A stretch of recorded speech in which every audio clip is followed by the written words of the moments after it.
नाज़रीन, Maharashtra assembly election को लेकर महाविकास आघाड़ी की जानिब से उम्मीदवारों की दूसरी फहरिस्त भी अब मंजर आम पर आ चुकी है, जिसके बाद पूरे महाराष्ट्र में बड़े दिग्गज मुस्लिम नेताओं के साथ साथ मुल्की सतह के अकाबिर उलमा इकराम और मुसलमानों में गम और गुस्से का माहौल पैदा हो चुका है। कई बड़े नेता और उलमा इकराम की जानिब से आज सुबह से ही सोशल मीडिया पर कई बयानात वायरल हो चुके हैं और अब ऐसा महसूस होने लगा है कि महाविकास आघाड़ी के साथ महाराष्ट्र के मुसलमान इस मर्तबा यानी महाराष्ट्र असेंबली 2024 के इलेक्शन में महाराष्ट्र का मुसलमान महाविकास आघाड़ी के साथ कुछ बड़ा खेला करने वाले हैं। लेकिन सवाल ये है कि इस बार मुसलमान क्या करने वाले हैं और इस ताल्लुक से कई बड़े खुलासे भी सामने आ चुके हैं, जिससे सिर्फ महाविकास आघाड़ी खेमे में नहीं बल्कि महाराष्ट्र की सियासत में एक बड़ा भूचाल आ सकता है। इसी सिलसिले में पेश है एबीएन महाराष्ट्र की एक स्पेशल रिपोर्ट।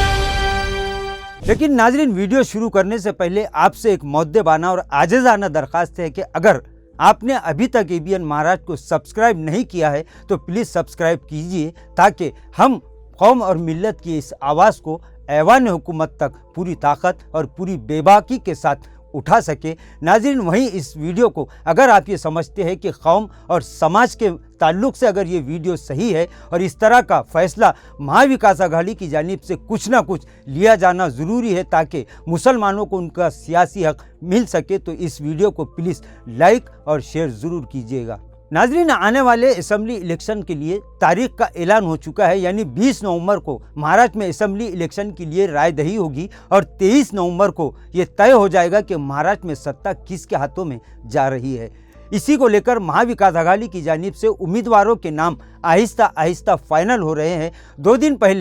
पहली और आज कांग्रेस और शरद पवार एनसीपी के साथ साथ उद्धव ठाकरे की शिवसेना की जानिब से भी दूसरी उम्मीदवारों के नामों की फहरिस्त मंजर आम पर आ चुकी है। और नाजरीन, आपको ये बता दें कि महाविकास आघाड़ी का दोबारा महाराष्ट्र की सत्ता पर कब्जा करने का ख्वाब इस बार शायद फिर ख्वाब बनने जा रहा है, क्योंकि लोकसभा इलेक्शन एमएलसी इलेक्शन के बाद ही से महाविकास आघाड़ी के साथ साथ इंडिया अलायंस लगातार मुसलमानों को मुल्क और महाराष्ट्र में सियासी तौर पर किंग मेकर के रूप में पेश कर रहा है, क्योंकि मुल्क में इस बार मुसलमानों की वजह से ही महाविकास आघाड़ी और इंडिया अलायंस बीजेपी के 400 पार के रथ को रोकने में कामयाब हुई थी। और तभी से ये कहा जा रहा था, ये समझा जा रहा था कि अब किसी भी सूरत में महाराष्ट्र असेंबली इलेक्शन में महाविकास आघाड़ी मुसलमानों के इस सियासी एहसान का बदला ज़रूर चुकाएगी और इन्हें आबादी के एतबार से सियासी नुमाइंदगी ज़रूर दी जाएगी। लेकिन महाविकास आघाड़ी में शामिल कांग्रेस, एनसीपी, शरद पवार और शिवसेना उद्धव ठाकरे की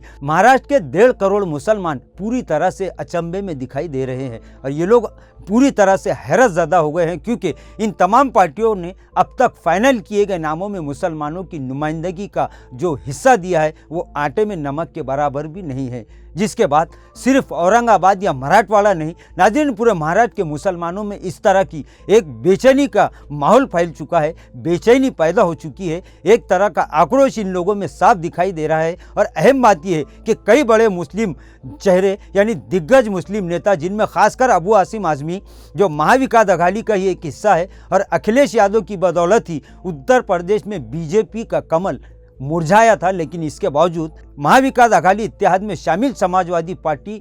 को सिर्फ अब तक 5 सीटों के लिए आज तक भागना और दौड़ना पड़ रहा है। अबू आसिम आज़मी गुज़िश्ता कई दिनों से मीडिया नुमाइंदों के सामने महाविकास आघाड़ी को लेकर बहुत गुस्से में दिखाई दे रहे हैं और उन्होंने अब आज की डेडलाइन दी है। उन्होंने ऐलान कर दिया है कि अगर आज समाजवादी पार्टी के उम्मीदवारों के ताल्लुक से महाविकास आघाड़ी की जानिब से कोई काबिल कबूल फैसला नहीं किया गया तो वो महाविकास आघाड़ी से अलग हो सकते हैं। और फिर अबू आसिम आज़मी 5 की जगह 25 उम्मीदवार उतारने का ऐलान भी नाजरीन कर चुके हैं। पता नहीं क्यों महाविकास आघाड़ी इस तरह मुसलमानों और सिर्फ इनके नेताओं के साथ इस तरह का दोगलापन कर रही है। इधर मुल्क की मशहूर व मारूफ दीनी, इल्मी और रूहानी शख्सियत मौलाना सज्जाद नोमानी का एक इंटरव्यू भी आज सुबह ही से सोशल मीडिया पर खूब वायरल हो रहा है। महाराष्ट्र की सियासत में महाविकास आघाड़ी के खेमे में इस बयान के बाद हलचल पैदा हो चुकी है। मौलाना सज्जाद नोमानी ने साफ साफ कह दिया है कि हम तो यही चाहते हैं कि फाशिस्ट ताकतों को इख्तिदार से दूर रखे, लेकिन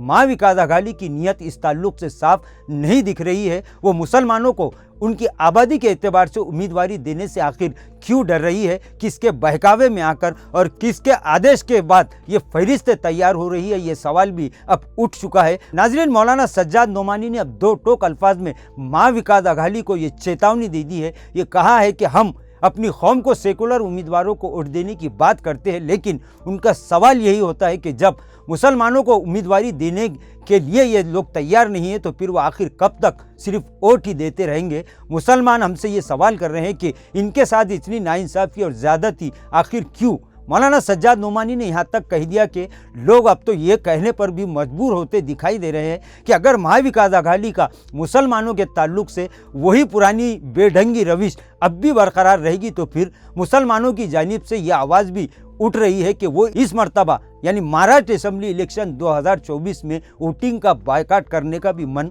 बना रहे हैं। और अगर ऐसा होता है तो फिर महाविकास अघाड़ी का तो सियासी थोबड़ा ही नाज़रीन बिगड़ कर रह जाएगा। इधर कई बड़े मुस्लिम नेता भी गुस्से में दिखाई दे रहे हैं, जिनमें खासकर पाथरी से बाबा जानी, जो एक महाराष्ट्र में मुसलमानों का एक बहुत बड़ा मुस्लिम चेहरा है, उन्होंने भी आज़ाद उम्मीदवार की हैसियत से अपना उम्मीदवारी फॉर्म दाखिल कर दिया है। और आज उन्होंने मीडिया के सामने महाविकास अघाड़ी पर खूब भड़ास निकालते हुए महाविकास अघाड़ी के नेताओं से ये सवाल भी कर दिया है कि अगर तुम मुसलमानों के साथ यानी हमारे साथ इसी तरह का दोहरा रवैया इस्तेमाल करोगे तो फिर हम ही करायचं काय। नाज़रीन, आज महाविकास अघाड़ी की एक अहम मीटिंग हुई, कई बातों पर चर्चा हुई है। अब कल शाम तक मुसलमानों और महाविकास अघाड़ी के पास वक्त बचा है। अब भी महाविकास अघाड़ी को मुसलमानों के ताल्लुक से मुस्बत रवैया अख्तियार करना चाहिए। ज़्यादा नहीं, कम से कम 25 उम्मीदवार तो भी महाविकास अघाड़ी को मिलकर मुसलमानों को देना होगा, तो इससे ये फ़ायदा होगा और ये फ़ायदा सूदमंद साबित होगा। वरना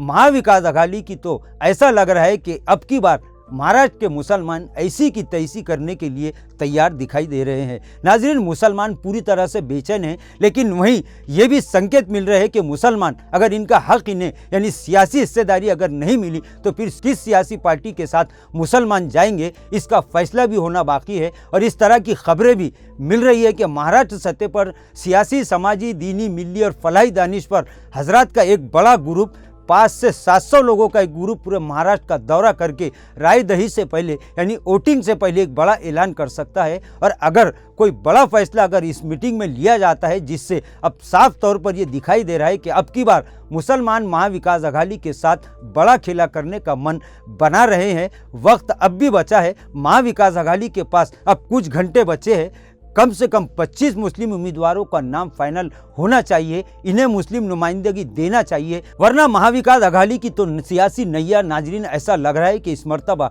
डूब जाएगी। और अब की बार मुसलमान अब ये कहने के मूड में दिखाई दे रहे हैं कि करो इनका गेम, जो भी होगा देखा जाएगा। क्योंकि अब साथ देकर भी अगर वही हालात और वही मुसलमानों के साथ पुरानी रफीश, उनके साथ सियासी नाइंसाफ़ी, उन्हें आबादी के एतबार से साझेदारी देने के लिए अगर कोई तैयार नहीं है तो फिर मुसलमान ये नारा भी देते दिखाई दे रहे हैं कि तो फिर एक मर्तबा तो इन्हें डिच्चू देना ही पड़ेगा। नाजरीन, आज के लिए बस इतना ही, फिर मुलाकात होगी कुछ नई वीडियो के साथ। तब तक के लिए हमें इजाज़त दीजिए। अल्लाह हाफिज़।